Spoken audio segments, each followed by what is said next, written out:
Olá, nós estamos aqui em São Paulo, na roda do Parque Cândido Portinari, no Giro pela Vida 10ª edição.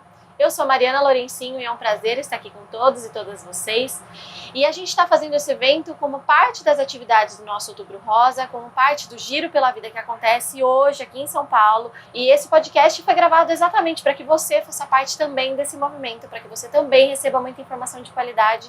Outubro Rosa é um mês que a gente fala muito sobre câncer de mama, mas é muita coisa que precisa ser dita e essa mensagem precisa estar aí com você, com todos vocês, no Brasil inteiro. Então, vem com a gente. Como é muito assunto pra gente conversar, essa conversa vai ficar dividida em 2 episódios, está sendo gravada ao vivo, vocês vão ver que a roda vai rodando. E a ideia é que você sinta como nós estamos aqui falando das informações que precisam ser levadas aí pra você em qualquer lugar do Brasil. E para isso, eu tenho 2 convidadas muito especiais que eu trouxe aqui para conversar com a gente, a doutora Juliana Francisco, médica mastologista, representante da Sociedade Brasileira de Mastologia e membro do nosso comitê técnico do Instituto Avon. Doutora Juliana, muito obrigada por estar aqui com a gente. Obrigada, Mari, pelo convite. É sempre bom estar aqui falando sobre um assunto que eu sou apaixonada. E informação é poder. Quanto mais a gente der informação para a mulher, ela vai atrás dos seus direitos e, achado precocemente o câncer de mama, tem cura. E nós temos aqui também com a gente a Leia Luz, que é ex-paciente de câncer de mama, ativista da causa, voluntária do Oncoguia e colaboradora da Natura. Leia, muito obrigada por estar aqui com a gente hoje. Obrigada, Mari, pelo convite. É um prazer estar aqui e poder levar informação de qualidade e dizer que o câncer de mama ele não é o fim. Bom, gente, essas convidadas não estão aqui à toa, tem muita história pra gente conversar e vocês vão ver que a gente vai dividir o episódio em 2 momentos pra gente passar por todos os conteúdos que precisam ser passados. E pra começar, vamos do começo. Quero ouvir a doutora Juliana contando pra gente por que algumas pessoas desenvolvem o câncer de mama e algumas pessoas não. Quais são os fatores de risco que a gente tem que podem aumentar ou diminuir as chances desse câncer ser desenvolvido, doutora?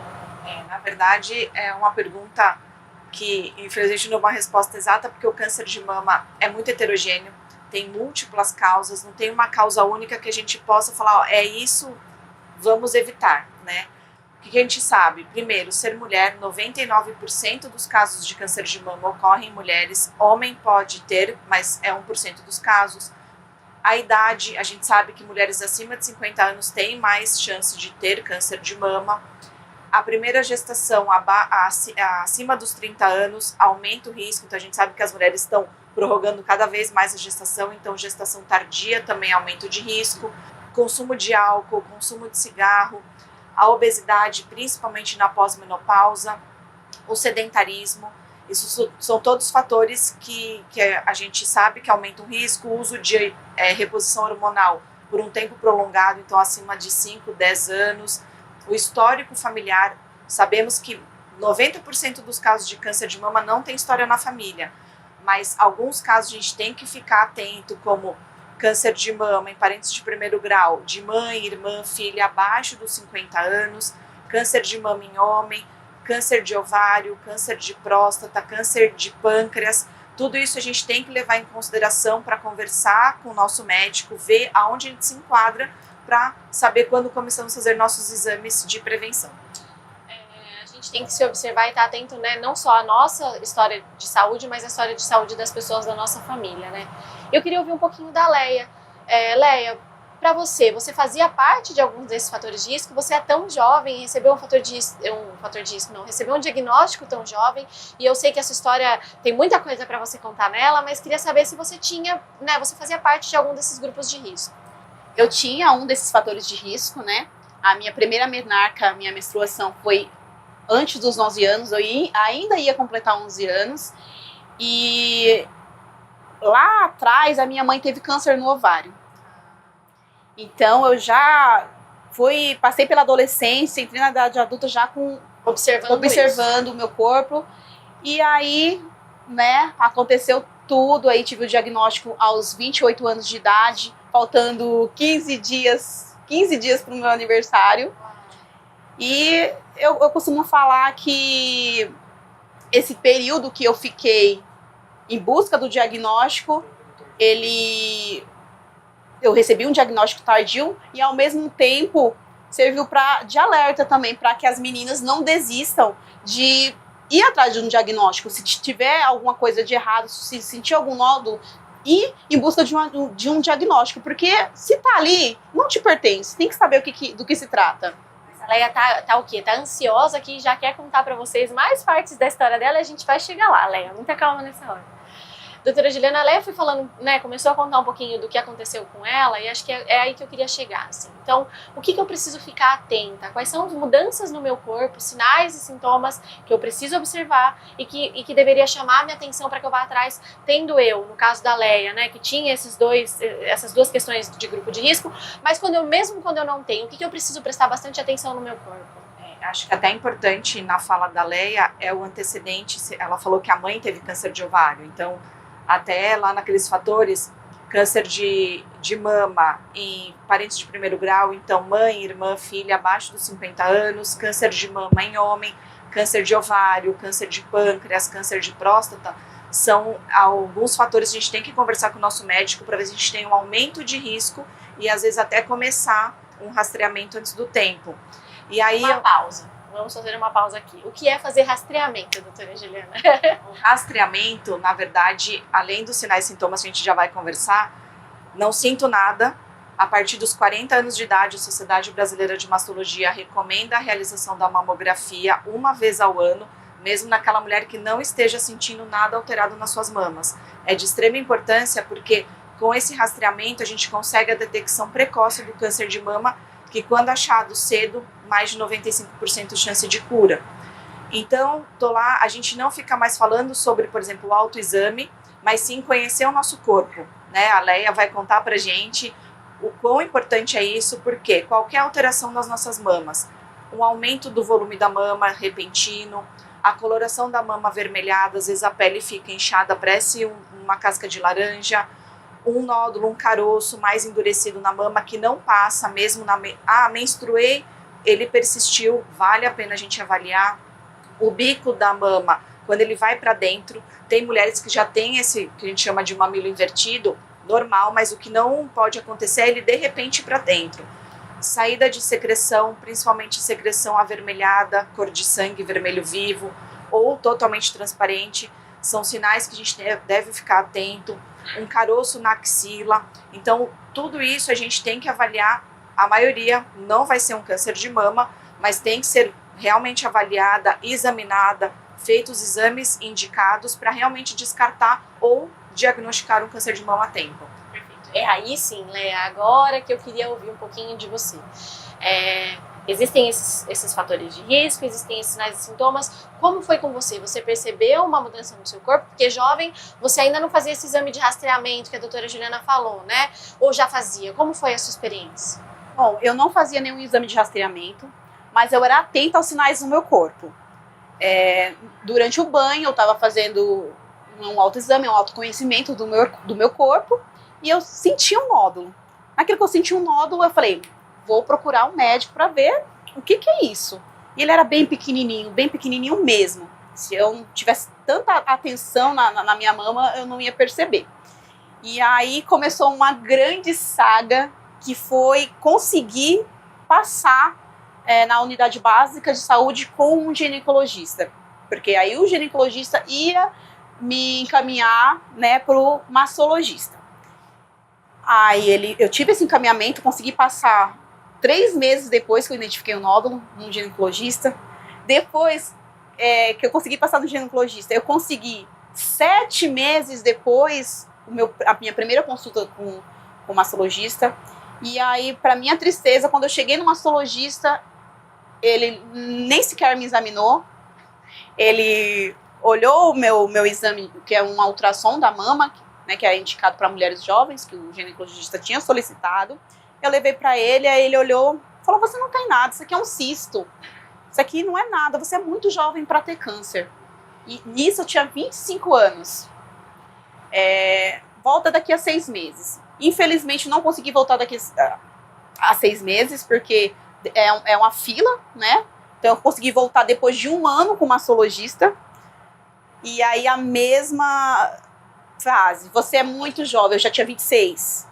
Você é muito jovem, não tem câncer de mama, fica tranquila, isso aí Aí outro ginecologista, mais um ano, ou mastologista, desculpa. Isso aí é a gordura, é um nódulozinho de gordura. No quarto, eu já estava com linfonodos aumentados na axilas e a minha mama estava tomada por nódulos. Só que, para minha infelicidade, eu também não fui examinada. Eu não fui examinada, o médico só olhou meu exame e falou, 27 anos, você é muito jovem, pode ficar tranquila. Tal. Só que eu não fiquei tranquila, né? Esse quarto médico, eu falei assim, doutor, isso aqui é câncer. E aí ele falou, o médico aqui sou eu. E isso me deixou muito triste, eu saí de lá arrasada, achando que eu ia morrer, porque eu falei, isso aqui é câncer, já tinha pesquisado. E ninguém tá te dando atenção, né? Ninguém tá te ouvindo. Eu não tinha voz. E aí ele falou, o médico aqui sou eu, e eu saí arrasada. Eu olhei assim e falei, eu vou morrer, eu preciso de ajuda. Até que um quinto mastologista, já no quarto ano, o médico me examinou, olhou o exame primeiro, achou estava muito alterado, e me examinou. Na hora que ele me examinou, eles não podem falar, né? Olha, você está com câncer. Mas o olhar dele, ele olhou assim, ele ficou muito preocupado. Ele falou assim, quantos mastologistas já passou? O senhor é o quinto. Aí ele falou, pediu dois tipos de biópsia. E no dia 1º de novembro eu recebi o meu diagnóstico de câncer de mama. Era um câncer de mama positivo hormonal, né? E aí, quando eu consegui, o tratamento também foi rápido. Recebi o diagnóstico dia 1º, dia 10 de dezembro eu já estava fazendo a minha primeira quimioterapia. Então, dos 25 até quase 29 anos. Então, foram 4 anos de insistência. E eu estou aqui hoje para contar a minha história, porque eu insisti, eu não desisti, eu sabia que tinha alguma coisa errada, e é muito importante. Não é para uma mulher jovem sair correndo, eu tô com câncer, desesperada. Mas ficar atenta aos sinais que o corpo dá. O corpo dá os sinais que tem alguma coisa errada. Na época eu estava com os linfonodos aumentados, meu braço começou a doer, a minha mama, eu deitada, era aparente os nódulos. Então foi isso que me salvou, a minha insistência. Em junho de 2022, eu recebi o segundo diagnóstico. Um câncer diferente, que era um câncer in situ. Com que idade você estava? 22? Já com 35. Ainda jovem, ainda fora da faixa etária que é tão olhada e observada para câncer de mama. Já com 35 anos. Ainda com 35 anos. Ainda com 35. Muito jovem, né? Muito jovem. E eu ia fazer a reconstrução das mamas e a mastologista pediu uma ressonância e uma mamografia. Na ressonância foi identificado outro nódulo, a gente fez uma biópsia e aí recebi o segundo diagnóstico. E essa sua experiência já foi muito mais tranquila, Muito né, tranquila. Em questão de 15 dias da primeira consulta ao diagnóstico. Foi muito rápido. Que bom quando você consegue ser acompanhada por uma equipe médica que te olha, que te ouve, que te enxerga, né? Que diferença isso faz na vida das pessoas. Gente, a gente vai parar por aqui nessa conversa, porque como é muito papo, é muito assunto, a gente vai dividir essa conversa em dois momentos. Então agora a gente vai falar só até a etapa do diagnóstico. E a partir do diagnóstico a gente vai falar sobre o tratamento. Mas antes de encerrar, a gente falou da mamografia e a Leia falou sobre o pedido de biópsia. Acho que eu queria só que a doutora Juliana completasse esse finalzinho de fase de etapa de diagnóstico, Ju. Então, se eu percebi uma alteração, fiz a mamografia, quais são os próximos passos que podem acontecer comigo se, de repente, de fato, tiver um câncer de mama? O mais importante é quando faz o exame, tem uma classificação no final. É importante a mulher conhecer para saber também de cobrar do médico que tem que tomar alguma atitude. Então, chama a classificação de BIRADS. Ela tem numeral, vai de 0 a 6. Então, quando dá 0, precisa-se fazer um novo exame, complementar com algum outro tipo de exame. Então, a mulher não pode ficar tranquila, ela tem que levar para o médico para fazer uma solicitação de um complemento. Quando dá categoria 1 e 2, a gente fica mais tranquilo, porque o 1 é totalmente normal e o 2 são achados benignos, dá pra gente continuar acompanhando uma vez ao ano. Na categoria 3, a gente já tem que fazer uma avaliação aí com fatores de risco, para ver se eu vou fazer só controle ou não. Quando eu ver a categoria, o número 4 e 5, acende o alerta porque é indicativo de fazer biópsia. Então, viu que está escrito o número lá 4 e 5, não quer dizer que vai dar positivo, mas a gente precisa da biópsia para realmente fazer a confirmação. Então, a confirmação do diagnóstico só sai quando eu recebo o resultado da biópsia. Até a mamografia eu ainda estou em suspeita, né, doutora? Isso. Então, palpou alguma alteração igual a Leia, seja persistente, vá atrás, pode ser que não seja nada, ótimo, mas se é alguma coisa e é indicada a biópsia, tem que fazer a biópsia, só ela que vai conseguir falar pra gente se é positivo e se é positivo, qual tipo de câncer que a gente está lidando para saber qual é o melhor tratamento. Mas essa conversa a gente vai ter na próxima rodada. Eu queria dizer para vocês que não foi à toa que a gente convidou a Leia para estar aqui nesse espaço com vocês, porque a fala da Leia é muito importante e traz para a gente como é fundamental a informação de qualidade, para que a gente saiba, conheça o nosso corpo e corra atrás e lute para garantir que a nossa saúde seja preservada. É claro que não deveria ser assim, não é o que a gente gostaria, mas já que a gente enfrenta tantos desafios, o poder da informação e do conhecimento para transformar a vida e para salvar a vida de cada uma de nós.